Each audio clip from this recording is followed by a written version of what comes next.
말을 좀 잘하면 좋겠다 생각들을 많이들 하고 계시잖아요. 사람들이 많은 장소에서 나한테 집중될 수 있게끔 말을 잘할 수 있거나 영업이나 협상에 갔을 때 내 한마디로 인해서 계약서에 도장을 딱 찍고 왔으면 좋겠다. 아니면 연애나 결혼 생활 어떤 이성 간에도 대화를 잘할 수 있으면 정말 좋겠다 하시는 분들 되게 많더라고요. 오늘은 이 말을 잘하기 위해서 이렇게 해야 되는 어떤 3가지 핵심 요소에 대해서 이야기를 좀 하려고 해요.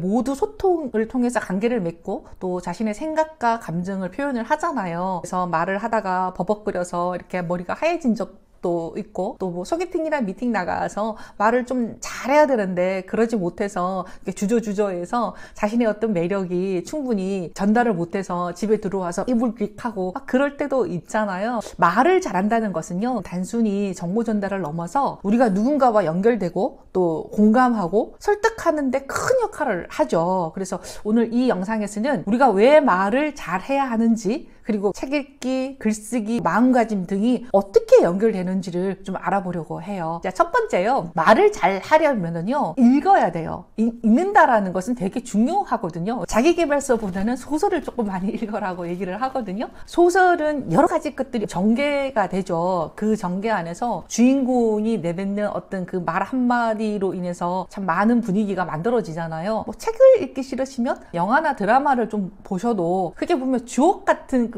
이 대사들이 나오잖아요. 작가들이 결국은 글로 써서 이 연기자들이 말로 표출을 하는 것들이잖아요. 그래서 저는 소설, 영화, 드라마 보면서 그 상황에서 주인공들이 내뱉는 말에 좀 집중을 하는 게 말을 잘하는데 저는 도움이 된다라고 생각을 하고요. 드라마에서 뱉어내는 어떤 그 관계의 어떤 말들이 사람을 굉장히 따뜻하게 하고 무장해제하게, 드라마나 소설, 영화 이런 것들도 그 말을 잘하는데 도움이 된다라는 얘기를 좀 드리고 싶고요. 두 번째는 글쓰기거든요. 글을 쓴다라는 거가 굉장히 중요한 역할을 하게 되거든요. 글을 쓰면서 생각도 정리를 하고 또 표현력도 키울 수도 있고, 소설이나 드라마, 영화에서 나왔던 것들을 내 것처럼 한 번 더 글로 이렇게 써보는 것도 말을 잘하는 데는 굉장히 좋은 훈련이 되는 부분이거든요. 그래서 이게 말이랑 글을 이렇게 따라 놓을 수는 없는데, 통상적으로 글을 잘 쓰는 사람들이 말을 잘해요. 말을 잘하는 사람이 글을 잘 쓰지는 않는데, 글을 잘 쓰는 사람들은 통상적으로 말을 잘해요. 이념이랑 정치적인 개념을 떠나서 유시민 작가 같은 경우도 글을 굉장히 잘 쓰시는 분이잖아요. 말도 굉장히 조리 있게 또 잘한단 말이에요. 그래서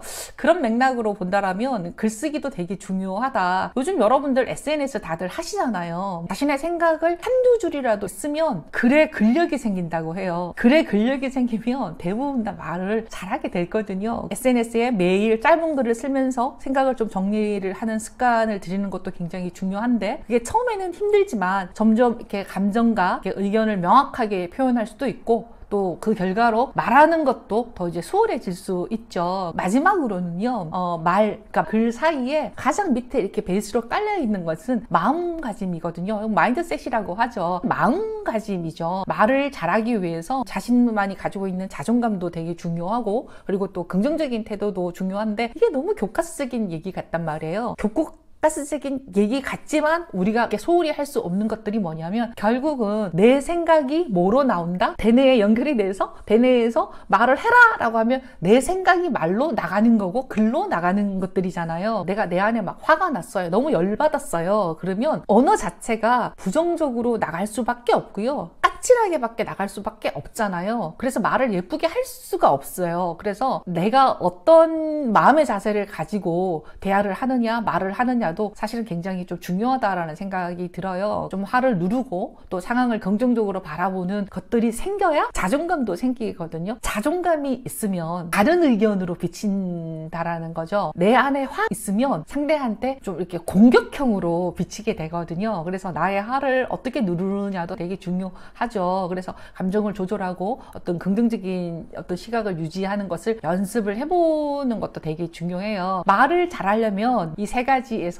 첫 번째, 많이 읽어야 된다. 읽기에 대한 얘기고요. 그리고 그 읽은 만큼 또 그 정리해서 글쓰기 하는 것도 또 중요하다라고 얘기를 드렸고, 세 번째는 결국은 나의 마인드셋, 18년 정도 기업교육 강사를 했단 말이에요. 가장 오랫동안 많이 한 게 조직문화와 커뮤니케이션이에요. 근데 그 커뮤니케이션을 그냥 어떤 조직이랑 상관없이 바깥으로 표출을 해서 끄집어내면 결국은 말하는 법이거든요. 어떻게 하면 상대의 마음을 잘 공감을 하면서 내 의견을 기분 나쁘지 않게 잘 표출을 해줄 수 있을까? 이게 말에 관련된 거겠죠. 중소기업부터 시작을 해서 뭐 대기업, 공공기관 이렇게 다녀 강의나 컨설팅을 해보면 가장 많이 하는 얘기가 업무 지시를 내리는데 말을 너무 기분 나쁘게 하시는 거예요. 말이 이 커뮤니케이션의 어떤 기본이 아닌가라는 생각을 또 하게 됐고요. 또 뭐 이제 그 주변의 후배들 연애하다가 문제가 생겼다 하는 것도 대부분 말이에요. 대부분 말이더라고요. 뭐 예를 들면 아니 똑같은 말이라도 좀 예쁘게 하면 좋은데 아니 상대방 기분 나쁘지 않게 하면 되는데 그거가 안 돼서 연애를 계속 할 수가 없어요. 심지어는 그래서 뭐 이혼을 해요 뭐 이런 얘기도 하잖아요. 여러분들이 말을 잘하고 싶으면 조금 더 읽으셔야 되고 읽는 거를 통해서 조금 더 쓰는 역할을 연습을 하셔야